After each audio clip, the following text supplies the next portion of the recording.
അപ്പോൾ എല്ലാവിധ അഭിനന്ദനങ്ങളും. പുതിയ ഉത്തരവാദിത്വം SFIയുടെ ജില്ലാ സെക്രട്ടറി. എങ്ങനെയാണ് ഈ ഒരു ഉത്തരവാദിത്തം കാണുന്നത്? ഉത്തരവാദിത്വം നമ്മൾ SFIയുടെ ജില്ലാ സമ്മേളനം 2 ദിവസം കഴിഞ്ഞത്.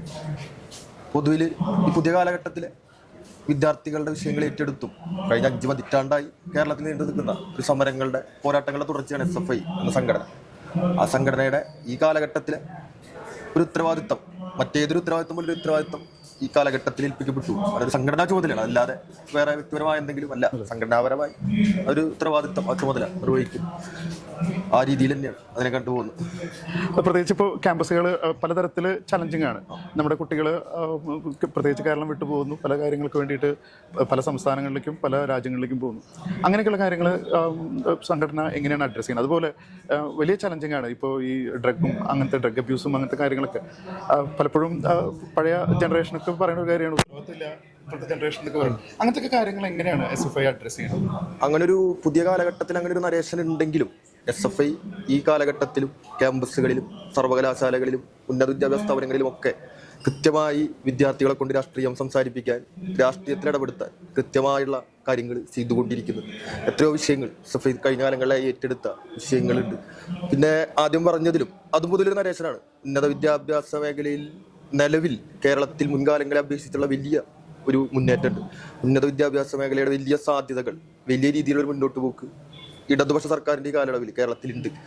അതും നമ്മൾ അഡ്രസ് അങ്ങനെ അതിനൊരു തെറ്റായ പ്രചരണവും നടക്കുന്നുണ്ട്. നേരത്തോടെ സൂചിപ്പിക്കപ്പെട്ട പോലെ നമ്മൾ ഏത് പഴയകാലവുമായി താരതമ്യം ചെയ്യുമ്പോഴും ഉന്നത വിദ്യാഭ്യാസ മേഖല അതിന് മികവിൻ്റെ കേന്ദ്രങ്ങളായിട്ട് മാറുന്ന എത്രയോ ഉദാഹരണങ്ങൾ നമ്മുടെ മുമ്പിലുണ്ട്. ഇപ്പോൾ ആ ഘട്ടത്തിലും നമ്മുടെ സർവകലാശാലകളിലും മറ്റ് നടക്കുന്ന ഇപ്പോൾ കേന്ദ്ര ഗവൺമെന്റിന്റെ മറ്റ് ചാൻസലർ ഉൾപ്പെടെയുള്ള ആളുകളുടെ നേതൃത്വത്തിൽ നടക്കുന്ന വിഷയങ്ങളും ഒക്കെ നമ്മൾ കഴിഞ്ഞ ദിവസങ്ങളിൽ കണ്ട SFIയുടെ സമരങ്ങളുടെ കേരള സർവകലാശാലയിൽ അങ്ങനത്തെ വിഷയങ്ങളൊക്കെ ഈ പുതിയ കാലഘട്ടത്തിലും ലഹരി മാഫിയ അല്ലെങ്കിൽ രാഷ്ട്രീയവാദമാണ് എന്നൊരു പൊതുബോധം സൃഷ്ടിക്കാൻ ശ്രമിക്കുന്നുണ്ടെങ്കിൽ അതിന്റെ നടുവിൽ നിന്നുകൊണ്ട് SFI ഏറ്റവും മനോഹരമായി രാഷ്ട്രീയം സംസാരിക്കുന്നുണ്ട്, വിദ്യാർത്ഥികളെ ചേർത്തുന്നുണ്ട്, വിദ്യാർത്ഥികളെ രാഷ്ട്രീയവൽക്കരിക്കുന്നുണ്ട്. ഈ കാലഘട്ടത്തിന് ആവശ്യമായ ആ രാഷ്ട്രീയ പ്രവർത്തനം നമ്മൾ നടത്തിക്കൊണ്ടുപോകുന്നു. ഒപ്പം ഗുരുവായൂരിന് വലിയൊരു സന്തോഷം.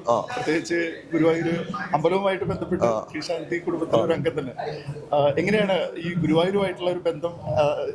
തീർച്ചയായിട്ടും അറിയാം, ഗുരുവായൂർ എല്ലാ പ്രവർത്തനങ്ങളും സജീവമായിട്ട് പ്രവർത്തിക്കുന്നു. ഒപ്പം ഇതൊരു വലിയൊരു നാടിനും വലിയൊരു അഭിമാന ഒരു നിമിഷമല്ലേ? ഗുരുവായൂർ ആണ് എൻ്റെ മറ്റേ ജീവിതം, അല്ലെങ്കിൽ ഗുരുവായൂർ നിവാസിയാണ്. ഞാൻ പഠിച്ചത് ഗുരുവായൂർ ശ്രീകൃഷ്ണ കോളേജിലാണ്. അങ്ങനെ തന്നെയാണ് ഗുരുവായൂരുമായി ബന്ധപ്പെട്ട് കാലങ്ങളായി നമ്മുടെ പ്രവർത്തനങ്ങൾ തുടങ്ങുന്നു. അതിൻ്റെ ഒക്കെ ഒരു കേന്ദ്രം ഗുരുവായൂർ തന്നെയാണ് ഇപ്പോൾ. അപ്പോൾ പിന്നെ ക്യാമ്പസ്, അങ്ങനെയാണ് നമ്മൾ SFI എന്നുള്ള ഒരു രീതിയിലേക്ക് നമ്മൾ മുന്നോട്ട് പോയത്.